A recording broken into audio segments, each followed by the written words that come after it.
Hey y'all, welcome back to Spirit of the Outdoors.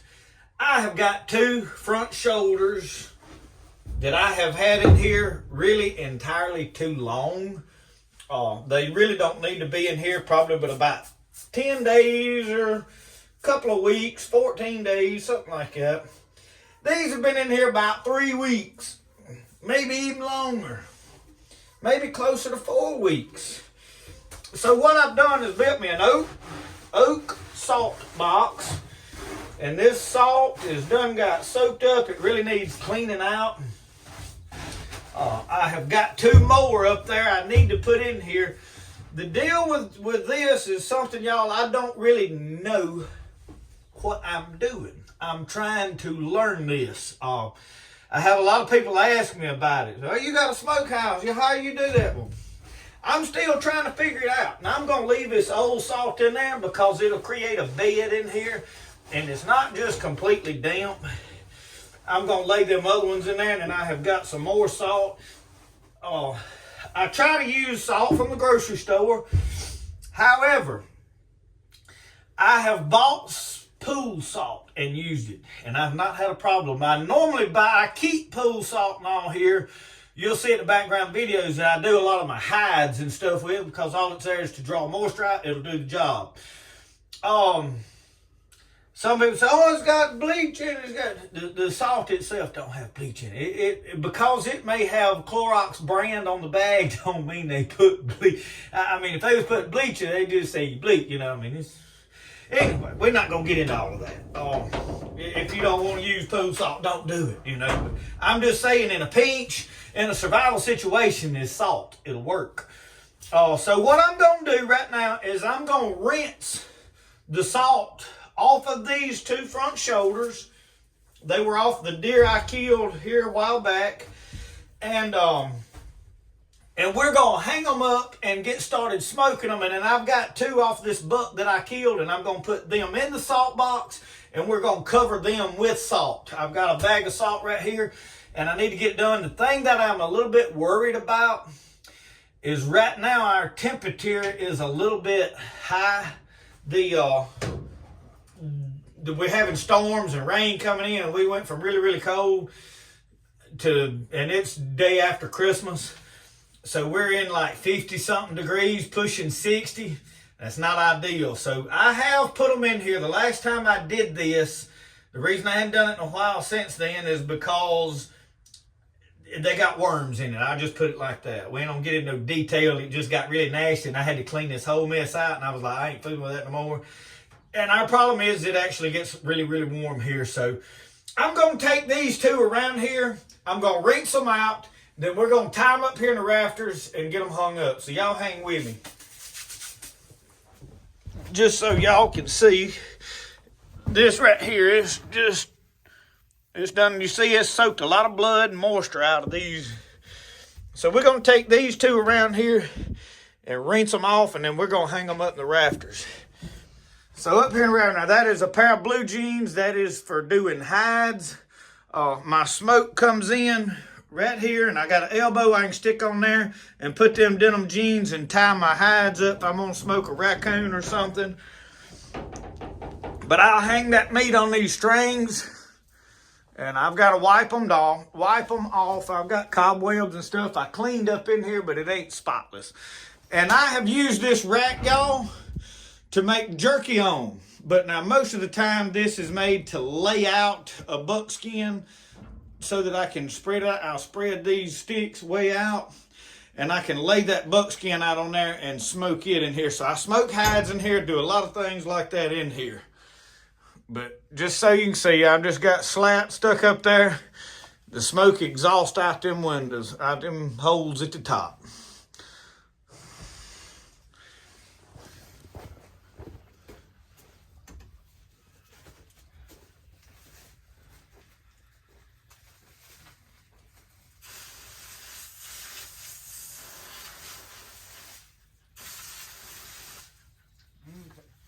That's all I want to do. You don't want to let it soak a bunch of water back up in it. Just go hang them up.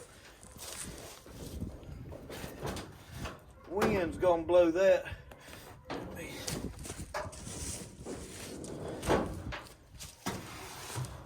Oh.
Dump these ashes out.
All our wood and stuff bad wet right now from that rain. At least my kindling, but we getting it going. Smoking bad though.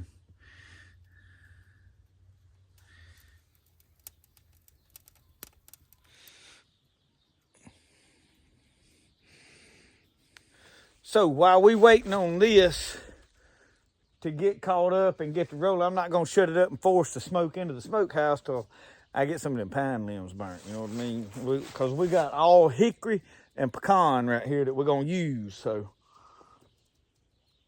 Let's go get our other shoulders out of our other cooler and get them in the salt box and get salt on them.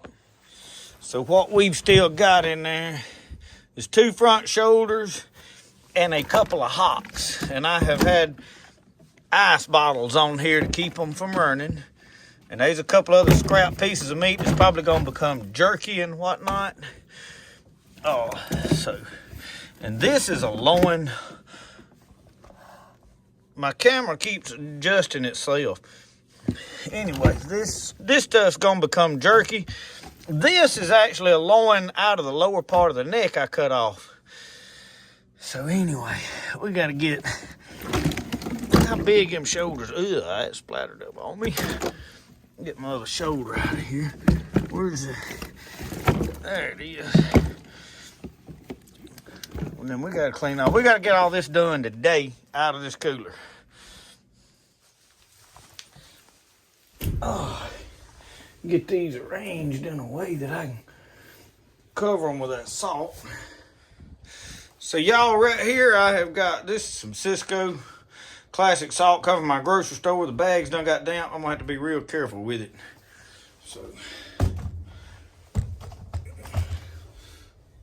and my next big problem is trying to get things situated into a way that you guys can see what is going on.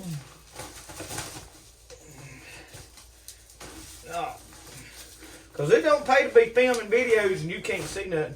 Boy, I thought that was about to bust open. Now I can't even open it. Boy, I hate to stick old John in a sack of salt. Boy, we're going to have to though, ain't we? There we go. We're going to put all of this salt in there. It may not take all of it, but we're going to use all of it.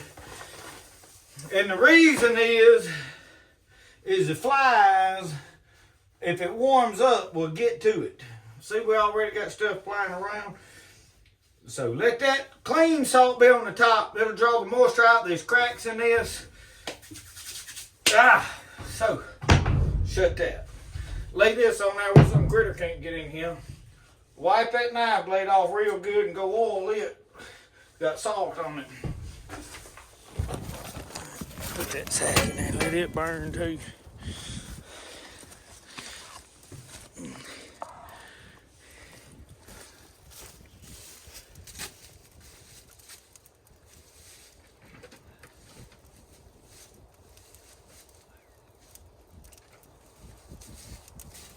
Over here, start putting some of these little pieces of wood in there. We got to get a fire going. So like I said, y'all, I'm not trying to teach you how to preserve food on your own. I'm showing you documenting my attempts at learning it. I have read about it a lot of different ways. I've watched other people on videos do it. And I know I'm gonna get a bunch of advice on here, which is fine. But know this, here in central Mississippi, our humidity plays a huge factor. In fact, as you go further south into Florida, they really never even preserve meat. Stayed too warm.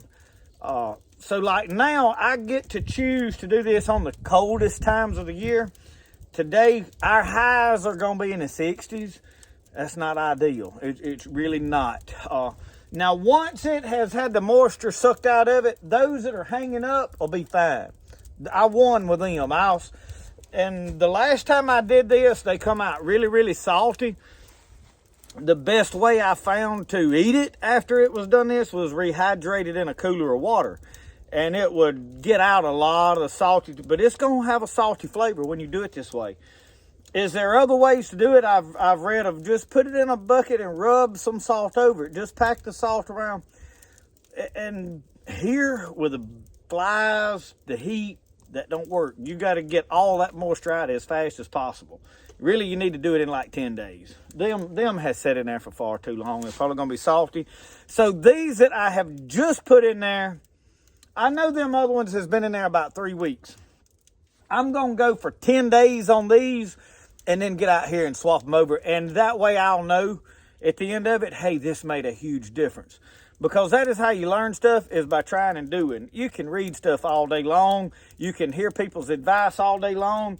And until you try it and do it, it's only then till you really can say, I know what works and what don't. So that's why I'm sitting here today telling you, I don't know. I'm trying this. So, and that cooler set now, I was using that for a salt box, but I'm fixing to discard it because I've got another couple of other coolers I'm going to start using for this. So I'm going to retire. That thing's going in the junk. But the inside was in fairly decent shape. So what it is it's got a drain plug on one end. You can put the salt in there and use those coolers for a salt box. Tilt it up where the fluids will drain out the other end. And it's pretty much airtight. The flies can't get to it. So if you're looking for a salt box, an old cooler works really, really good.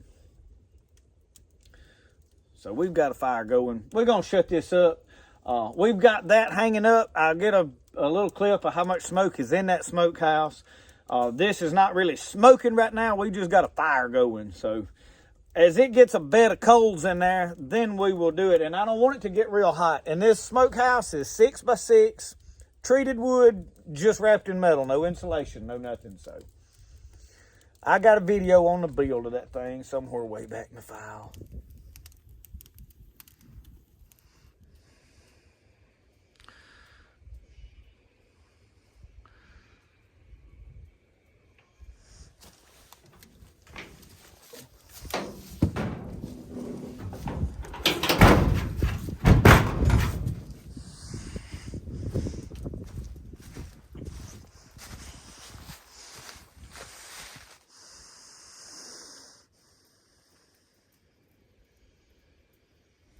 Well, we got a good fire going. I'm gonna shut that. I got air coming in down there. And there's a little smoke coming out of there, you can see.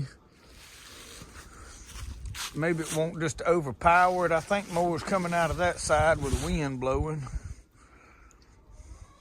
So y'all, we'll do an update on how this turns out. I'm gonna smoke it for 3 or 4 days. We'll come out here and check it in another video. But thank y'all for watching Spirit of the Outdoors. A little bit about running a smokehouse. I'm experimenting. So anyway, we'll see you next time. Remember, the best way to do things is the way you like to do it. We'll see y'all. Y'all have a good one.